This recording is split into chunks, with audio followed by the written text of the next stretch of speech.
Good evening, students. We are on chapter number 6, SPCC, meetings of the company, page number 144. Please take textbook with yourself. First question we have done: meetings of company, meetings of shareholder, meetings of director, special meeting. Only points you have to learn. Then on page number 146, different terms or specific words which is used at the time of organization of meeting. In that notice topic we have completed. Now next topic is agenda. In short, I am telling you agenda, the list of functions. The list of functions, which is agenda. The list of functions to be discussed in the meeting.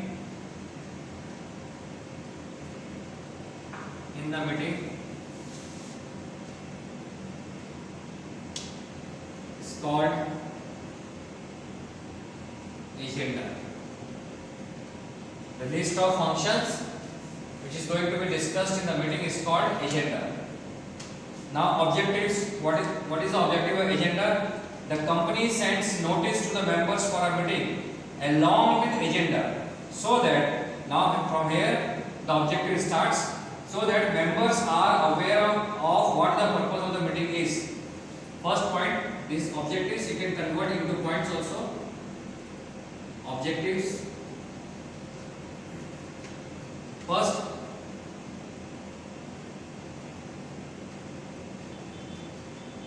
members are aware of what the purpose of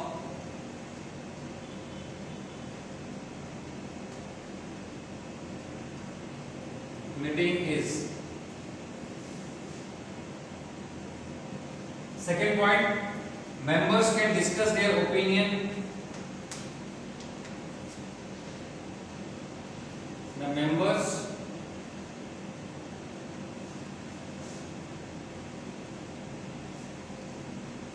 can, in easy words, members can prepare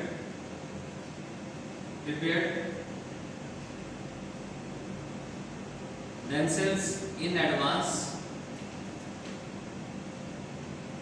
The members can prepare themselves in advance for the matters to be discussed in meeting. Third point, it also ensures that all topics are covered in the meeting and repetitions are avoided. Agenda is prepared.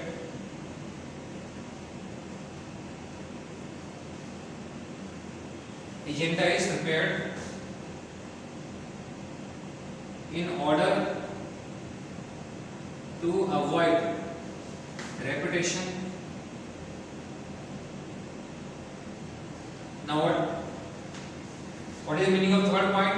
If list of functions are prepared, means agenda is prepared, then members are come to know on which topic they have to discuss first, and which is the second topic on which they have to prepare a discussion on, which is the third topic. Means they are able to discuss on different topics one by one, means serial wise. Means topic cannot be repeated for discussion twice or thrice. Means same topic cannot be repeated again and again in the same meeting. All matters on which discussion is to be going on, all topics will be discussed order wise, serial wise, and meeting can be conducted very easily and smoothly without any hotspot, without any confusion.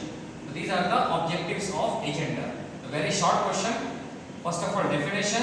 The list of functions to be discussed in the meeting is called agenda. And what are the objectives of agenda? At first, the members are aware of what the purpose of meeting is, means why meeting is conducted. So if list of functions are given in the notice that on this topic on this topic meeting is conducted, means discussion is to be going on in the meeting, then they can prepare themselves in advance for the matters to be discussed in the meeting, and agenda is prepared in order to avoid repetition. It means once the particular topic is discussed, again the same topic will not be discussed in the same meeting. Then after few minutes they will take another topic. Then after discussion of second topic they will go for third topic. Means all topics will be discussed order wise, serial wise, and same topic will not be discussed again and again, repeated again and again. So these are the objectives of agenda. Then importance, again in a same objectives you can write in importance also. Same points you can write for importance also. Now duty of secretary, first to prepare the agenda. First of all, it is the duty of company secretary to prepare agenda. Second, to decide the procedure of agenda. Procedure of agenda means for every matter how many minutes, this time duration is fixed by the company secretary for each matter on the basis of importance of the matter. Matter means the matters which are going to be discussed in the meeting. For each matter, company secretary is fixing time. That, for example, on this matter, 15 minutes discussion is sufficient. For this matter, 30 minutes. In this way, he is fixing. Company secretary is fixing the time. To decide the procedure of agenda, to record the proceedings while meeting is being conducted. When meeting is going on, he is recording all the important points. All the important points given by the different members during discussion. So 4 points are important, sufficient. 4th point is, take the 6th point, it is easy one, to make and arrange the sitting arrangement for the members. First, to prepare agenda. In short, you have to write duties of company secretary. It is the duty of company secretary to prepare agenda. Second, it is the duty of company secretary to decide the procedure of agenda. Third one is to record the proceedings during meeting, and fourth one is to make sitting arrangement for members. These are the 4 duties of company secretary. Any 4 points you can do. Again, simple points are once again duties of company secretary. Objectives and importance are same. Duties of company secretary. Any 4 points you can take of your own choice. From my side, these are the easy points. First one is, it is the duty of company secretary to prepare agenda. Only up to here, to prepare agenda. Second one is to decide the procedure of agenda. Third one is to record the proceedings of while. In simple language, to record the proceedings of the meeting. Fourth one is to make sitting arrangement for the members. Now next topic is quorum. Any photograph? 1 minute.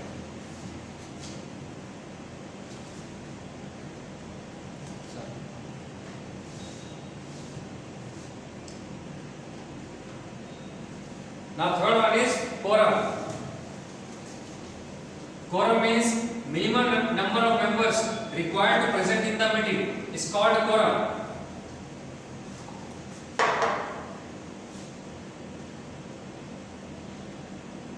Minimum number of members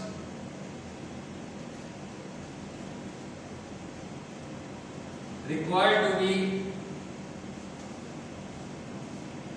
present in the meeting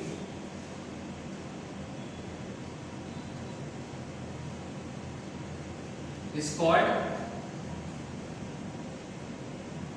quorum. Company Act 2013 has fixed a minimum number of members.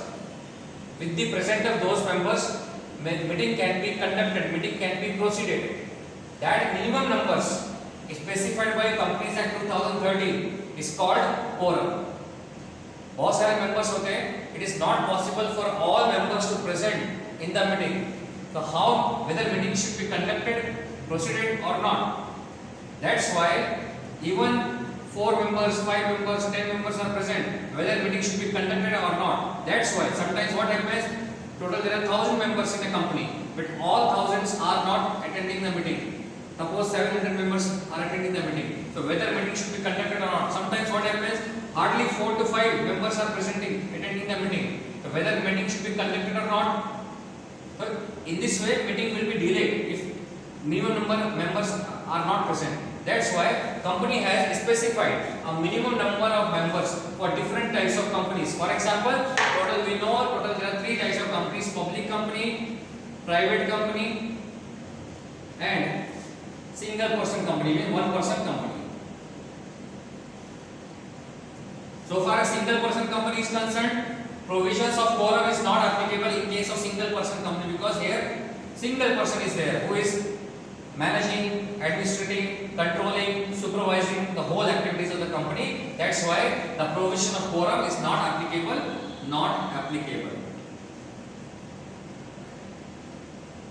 Now, so far as private company is concerned, we all know minimum number of members are 2 and maximum is 200. So here quorum is specified by Companies Act 2013 is 2. Means if 2 members are present for conducting meeting, then such meeting will be considered valid. In case of public company, 3 different situations are there, because in public company we all know they are issuing shares, and the person who purchase share are called shareholder as well as members. So shareholders are enormous in numbers, means they are in large numbers. That's why different situations are or criteria is given. First one is if number of shareholder is not more than 1000. In that case, minimum 5 members. If 5 members are present, then meeting can be conducted, not below 5. If number of shareholders are not more than 1000, up to 1000. First case is up to 1000.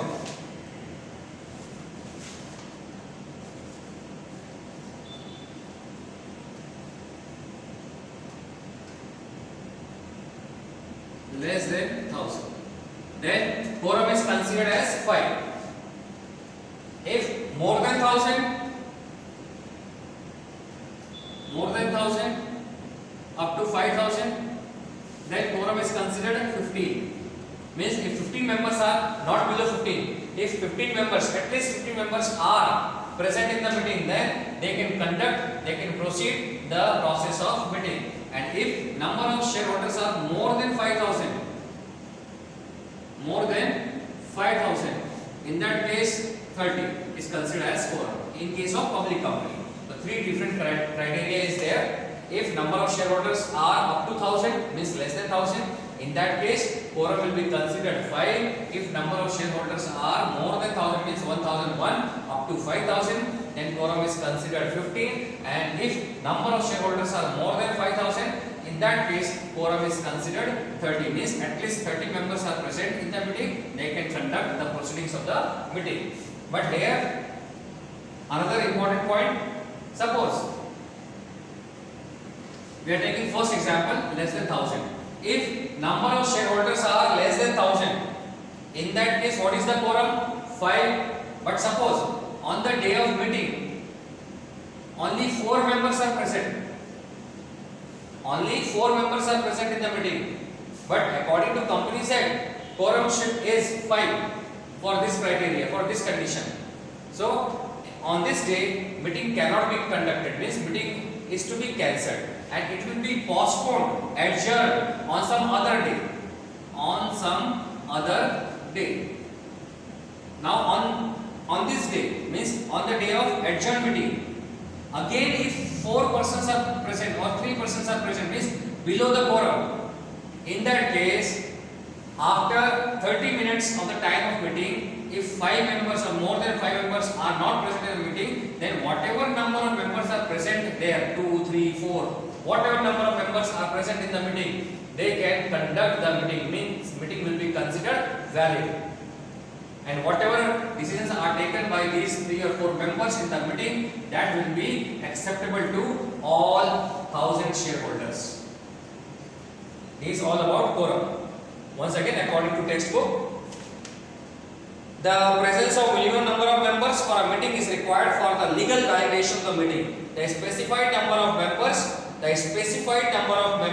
is considered as the quorum for the meeting and has a legal impact. Means If whatever quorum is decided according to the Companies Act, if quorum is present, then conducted meeting will be considered as valid meeting. And different criteria is there. So far as public company is there, it has three different situations. If total number of shareholder is up to 1000 or less than 1000, in that case at least 5 members are needed to conduct a valid legal meeting. If number of shareholders are more than 1000 but up to 5000, then at least 15 members, it is necessary, compulsory that 15 members must present to conduct a legal meeting. And if number of shareholders are more than 5000, in that case at least or minimum 30 members are required to conduct the meeting legally. But suppose we are taking one example, once again, less than 1000, here quorum is 5, but on the day of meeting, if number of members are 4 or 3, but means less than 5, then on that day meeting cannot be conducted. Meeting will be postponed on some other day. That is called adjourned meeting. On the adjourned meeting, again if quorum is not present, means 5 members are not present, in that case after 30 minutes of the time of meeting, from the time of meeting can be conducted by these 3 or 4 members, and such meeting will be considered valid, and whatever decision is taken by these 3 or 4 members will be acceptable to all shareholders. So far as private company is concerned, if 2 members, minimum 2 members are present, they can conduct meeting. And single person company, quorum provisions of quorum is not applicable in case of single person company. Next topic, easy topic. First of all, we are taking on page number 149, minutes book.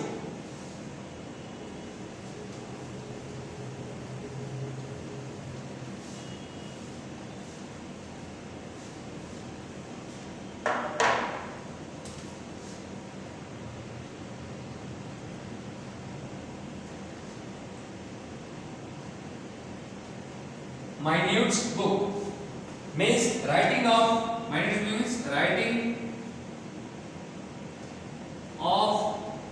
proceedings,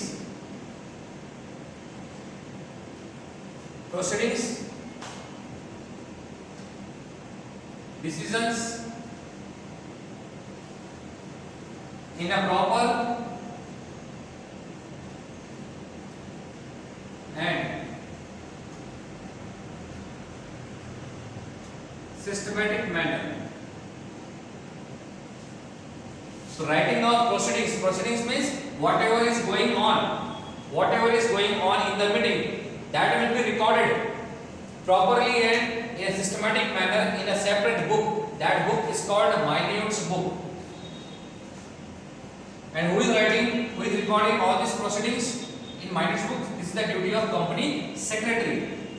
Now once again, minutes book means writing of proceedings, decisions, whatever decisions are taken, that will be recorded properly and in a systematic manner.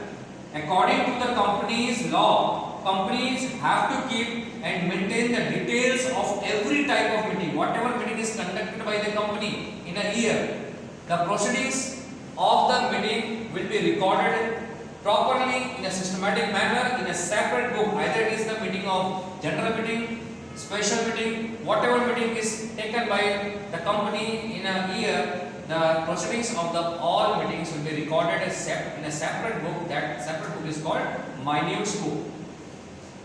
The minutes book is a written evidence of the discussion and the resolution passed in the meeting. Important point. Minutes book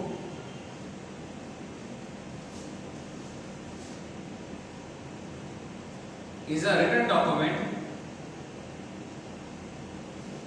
written evidence. You can underline the sentence, important sentence in your textbook. Minutes book is a written evidence of the discussion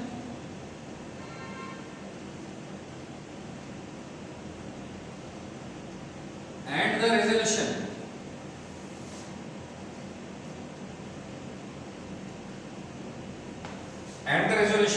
passed in a meeting.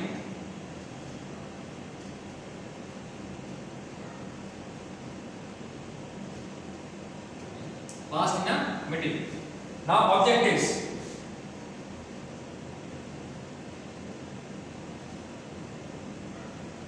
Objectives are very simple. First, why minutes books is maintained by the company secretary or by the companies? First, to obtain the information of the present members in the meeting, means who are present and who are absent. Such information we can get from the minutes book, means it maintains the present members in the meeting. First, to obtain the information of the present members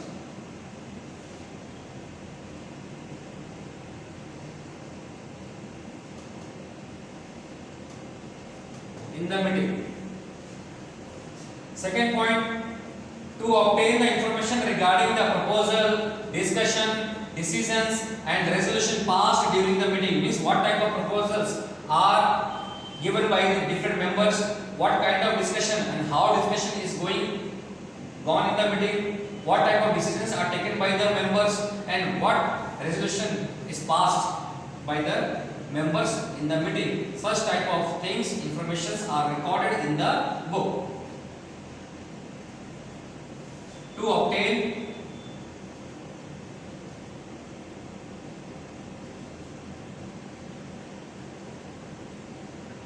information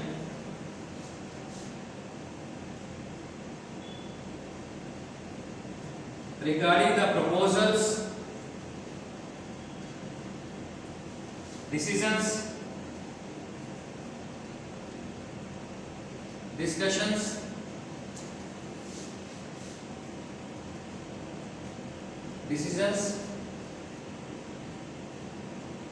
resolution passed during the meeting.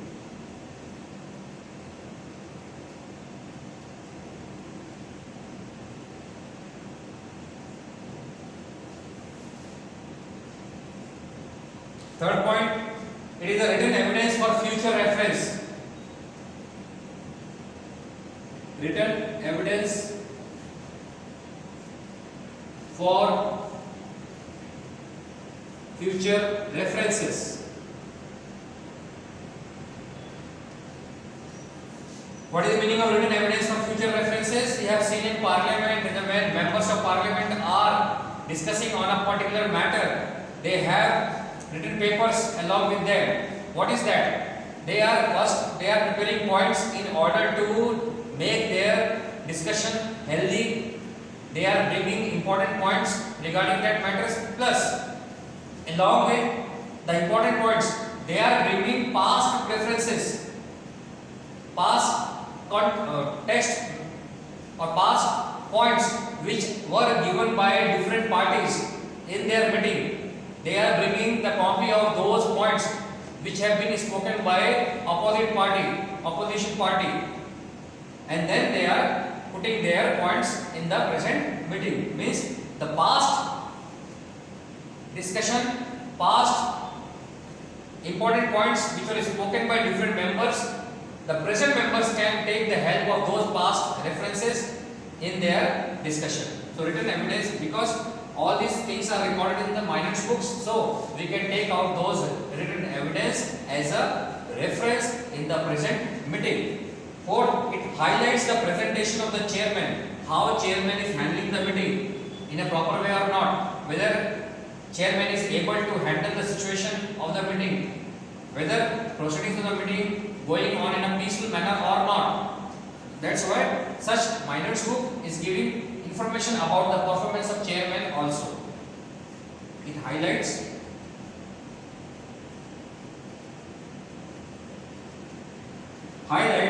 the presentation of chairman.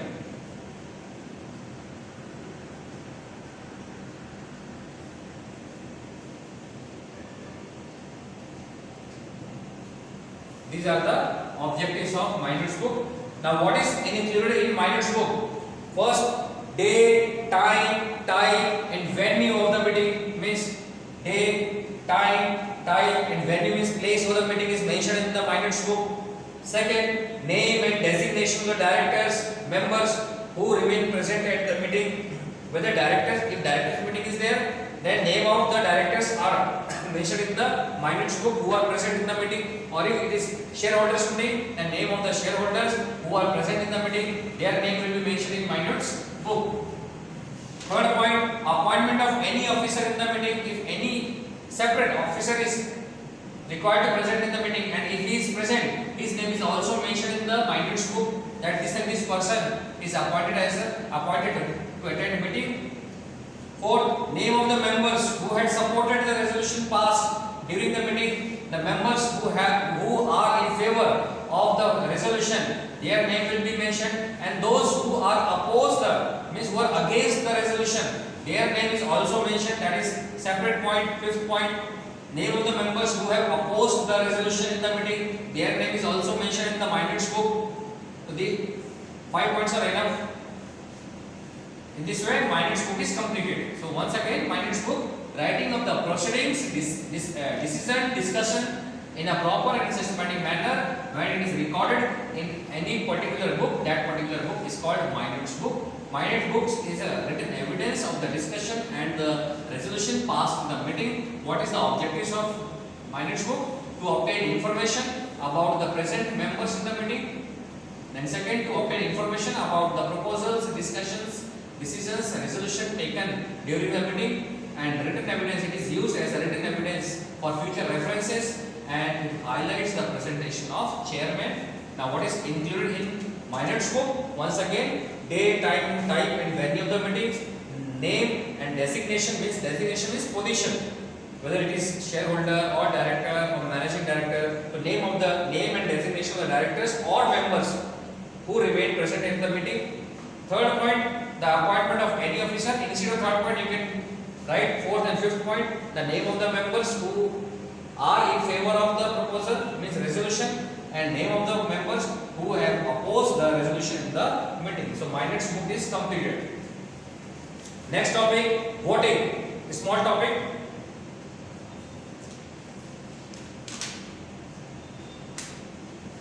A small topic is there, voting.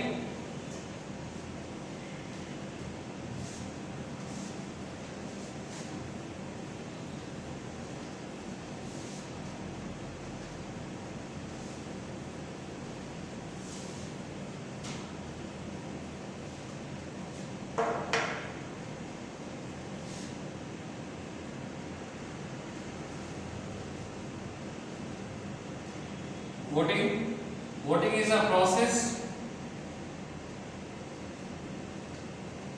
Voting is a process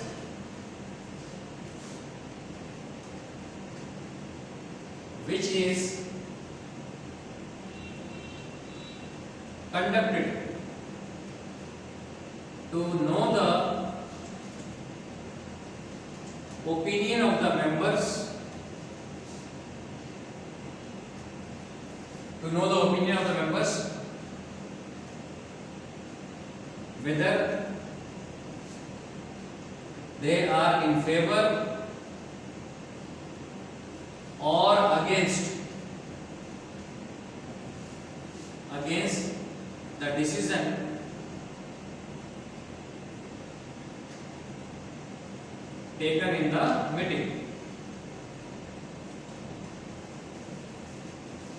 According to textbook, voting is conducted to know the opinion of the members, so it can be find out that how many members are in favor and how many members have opposed the decision or resolution taken in the meeting.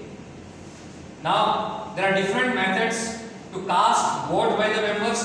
These different methods are voting by show of hand, voting by poll, voting by postal votes, by vocal or voice, voting by electronic machines, voting by division of the assembly. First one is voting by show of hands, means chairman is asking all members whether they are in favor or against the decision. Raise your hands, those who are in favor. So by raising hands, we are able to know whether maximum number of members are in favor or against the particular matter or particular resolution. Second, voting by poll.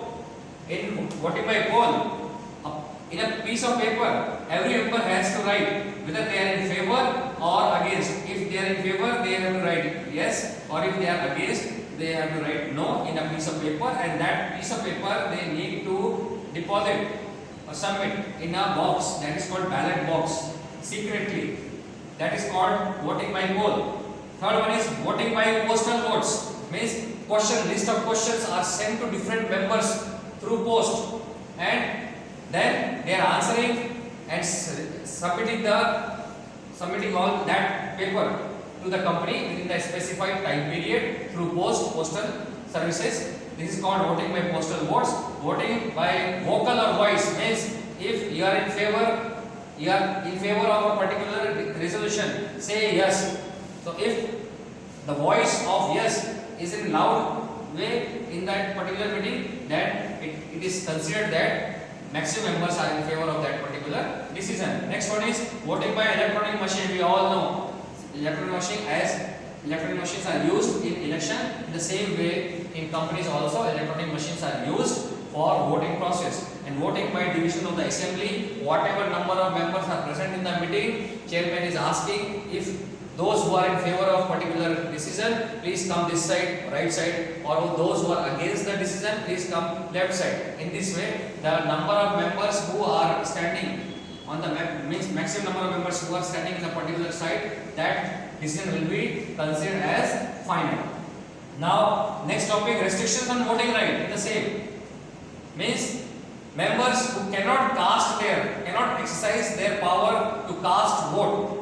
Two conditions are there, or two types of members are there who cannot cast their votes in the meeting. First, if company has demanded any call, for example, you have already studied in accountancy, application installment is there when shares are issued. Company is demanding the face value in different installments, application, allotment, first call, final call. In this way, company is demanding the face value of share in different installments. In our example, total there are 4 installments: application, allotment, first call and final call. Suppose allotment, company has demanded allotment money of ₹3, and if any shareholder has not paid within the specified period, then he has no right to cast vote in the meeting. Till then, he is not paying this allotment money. After making payment, if meeting is conducted, in that meeting he can exercise vote. He can cast his vote. But if once amount of call is demanded by the company, till then a particular shareholder is not paying this allotment money, he cannot cast his vote in the meeting. If meeting is conducted during that time period, he has no power to cast vote. And second one is if lien power is exercised on the share. Lien power. Lien we have already studied in first chapter. If lien power is exercised on the share, in that case, such shareholder has no right to cast vote in the meeting. So voting process is completed. Next topic, proxy. What is proxy? We all know that it is not possible for shareholder, it is not possible for every shareholder to attend the meeting regularly. That's why they are sending some other person. That person may be from the company or he may be outsider. The person who attends the meeting on behalf of shareholder, that person is called proxy. So any person who attends the meeting, any person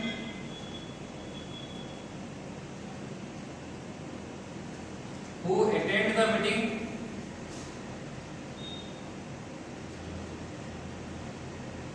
is called a proxy.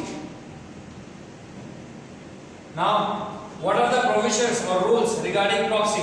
First, proxy has no right to speak in the meeting.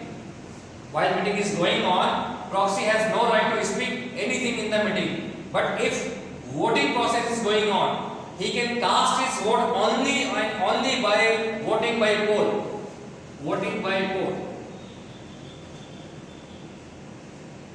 means if voting is conducted through by show of hands or any other method, then he has no right to cast his vote. But if voting is going through by poll, then only he can cast vote on behalf of shareholder. Second, the person who is appointed as proxy can work on behalf of members which should not be more than 50 members. In simple language, 50 shareholders, maximum 50 shareholders can send one person as a proxy in the meeting, not more than 50 shareholders.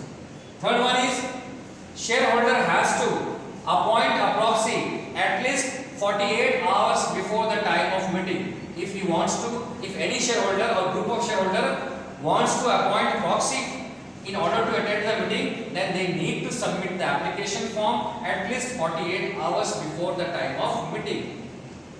Fourth one is a minor person cannot be appointed as proxy. Fifth, the provisions of proxy is not applicable in case of single person company. Now, what are the duties of company secretary regarding proxy? First, to collect the forms of proxy and examine them whether information given in the form is true and correct or not. Second, the date of receipt, time, venue, stamp, signature, legality of the member, whether member is minor or not. If it is minor, such application should be cancelled by the company secretary. So he has to check member is means proxy is a proper person or not. He should not be a minor. Third, to prepare the list of proxies in which details such as name of the member who has appointed the proxy, name of the proxy, number of shares held by the shareholder, number of votes, etc. should be recorded in the list. And fourth, to cancel the form proxy if it is not received with the prescribed time limit. What is the prescribed time limit? 48 hours before the time of meeting. And after that, application is submitted to appoint proxy, and it is the duty of company secretary to cancel that application. And fifth one is he has to monitor that proxy utilize his legal right according to the rules and articles of association. These are any 4 points you have to do regarding duties of secretary regarding proxy. Now only 2 topics are left in this chapter. One is motion and resolution, and one is chairman. Now any doubt you can ask.